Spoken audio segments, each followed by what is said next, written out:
ఇది 500 ఏళ్ల క్రితం విజయనగర సామ్రాజ్యంలో జరిగిన ఒక యథార్థ గాథ. ఒక సామాన్య బంటు రాజుగారి గొడుగు పట్టుకునే గొడుగుపాలుడు ఒకరోజు చక్రవర్తి అయ్యాడంటే మీరు నమ్మగలరా? ఈ నూతన అధ్యాయంలో తీయబడిన ఒకే ఒక్కటి సినిమాకి ఆధారం ఈ కథ అని చెప్పడంలో ఏమాత్రం అతిశయోక్తి లేదు. రాజభవనం ముందు తెల్లటి గొడుగు పట్టుకుని నిలబడ్డ ఒక యువకుడు భూమానాయుడు. చక్రవర్తి ఎక్కడికి వెళ్ళినా తెల్లటి గొడుగు పట్టుకుని ఒక వ్యక్తి నిలుచోవడం రాచమర్యాద. చక్రవర్తి ఎక్కడికి వెళ్తే అక్కడ నీడలా ఉండాలి. రాజు నీడలో జీవించటమే నాకు ప్రాణం అనే విధంగా భూమానాయుడు నడుచుకుంటాడు. శ్రీకృష్ణదేవరాయలు వారు ప్రతి త్రయోదశి సాయంత్రం హంపీలో పంపా విరూపాక్ష స్వామి వారిని దర్శించుకుని పూజలు చేయటం ఆనవాయితీ. తన వేసవి విడిది కావటంతో పెనుగొండ విహారయాత్రకు వెళ్తారు. పనుల ఒత్తిడిలో ఉక్కిరిబిక్కిరిగా రాయలవారు నిమగ్నమై ఉంటారు.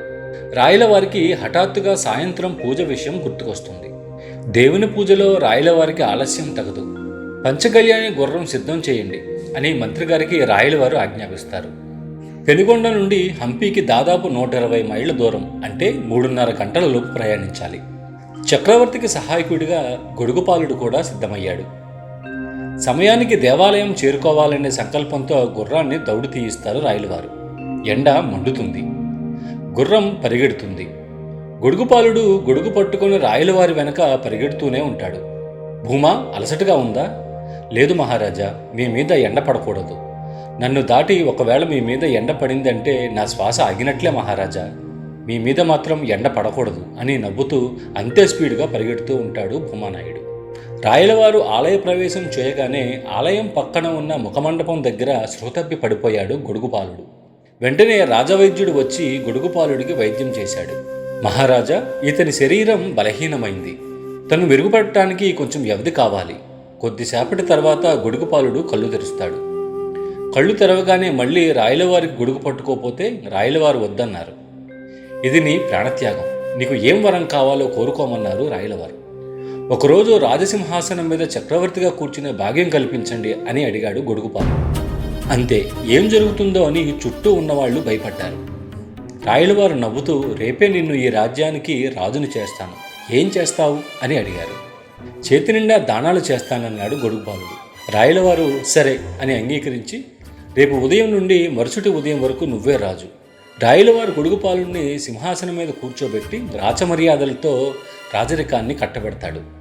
ఇవాళ నేను రాజు కాదు, మీ అందరికీ దానం చేసే చేతి సేవకుణ్ణి.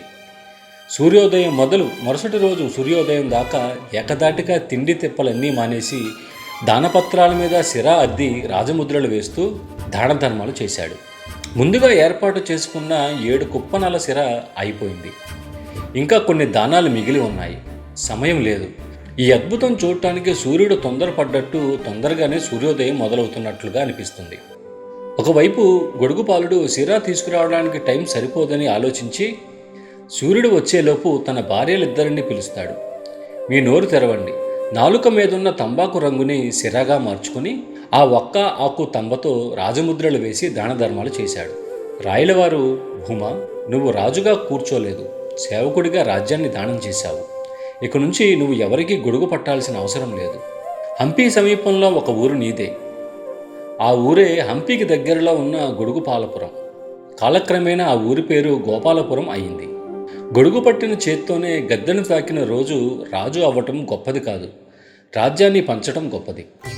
రాయలవారు గొడుగుపాలుడిని మనసుకు హత్తుకొని మరోమారు సింహాసనపై కూర్చోబెడతాడు. సభ మొత్తం నిలబడి చప్పట్లు కొట్టారు. చారిత్రక సాక్ష్యాధారాలు చెక్కు చెదరకుండా హంపీ చరిత్రలో నిలిచిపోయాయి.